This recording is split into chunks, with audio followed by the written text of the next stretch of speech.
నమస్కారం. చంద్రబాబు నాయుడు పుట్టినరోజును కడప పట్టణంలో కడప నగరంలో వాడవాడలా ఇవాళ బ్రహ్మాండంగా ఆయన పుట్టినరోజు వేడుక జరుపుతా ఉన్నాం. చాలా ప్రాంతాల్లో కూడా కేకులు కట్ చేసి అన్నదాన కార్యక్రమం, దేవాలయాల పూజలు, మసీదుల్లో మరి ఆయన యొక్క నిండు నూరేళ్ళు ఉండాలనే ఉద్దేశంతోనే ఆయనకు ఆ దేవుళ్ళందరూ కూడా ఆశీర్వదించాలని చెప్పేసి ఉద్దేశంతో వాళ్ళ కార్యక్రమాలు మొదలుపెట్టాం. ఏదైనా సరే రాజకీయ ప్రస్థానంలో దాదాపుగా చంద్రబాబు నాయుడు గారు 9 పర్యాలు ఎమ్మెల్యేగా ఆయన కొనసాగుతూ ఉన్నాడు.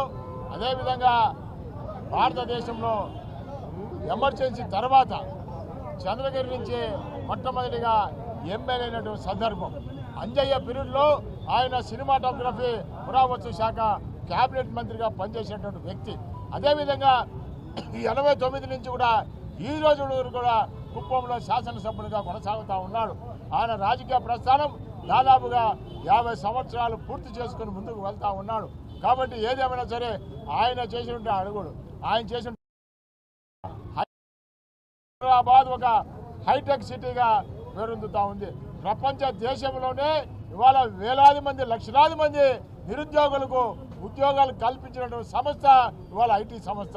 అదేవిధంగా ఇవాళ ఆంధ్రప్రదేశ్ కూడా అమరావతి రాజధాని చేసి 1,00,000 కోట్లు ఖర్చు పెట్టి అక్కడ స్వయం ఆర్థికంగా దానికి దానే అభివృద్ధి చెందు సెల్ఫ్ ఈ విధంగా ముందుకు వెళ్ళాలని చెప్పేసి, అదేవిధంగా భోగాపురం ఎయిర్పోర్ట్ ఇంటర్నేషనల్ ఎయిర్పోర్ట్ వచ్చింది.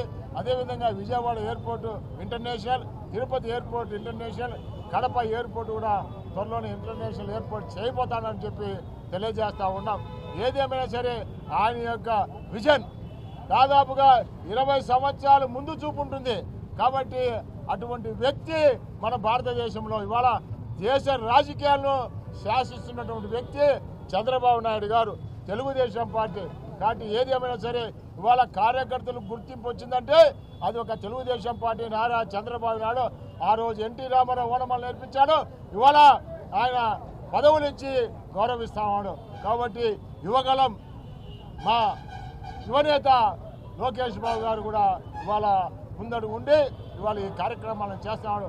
ఏదేమైనా సరే కార్యకర్తలను ఆదుకునే పార్టీ తెలుగుదేశం పార్టీ, దానికి రథసారథి చంద్రబాబు నాయుడు అని చెప్పి తెలియజేస్తా ఉన్నాం. కాబట్టి ఆయన నిండు నూరేళ్లు ఆ దేవదేవుడు ఆశీర్వదించి ముందుకు కొనసాగించాలని చెప్పి మేము తెలియజేస్తా ఉన్నాం.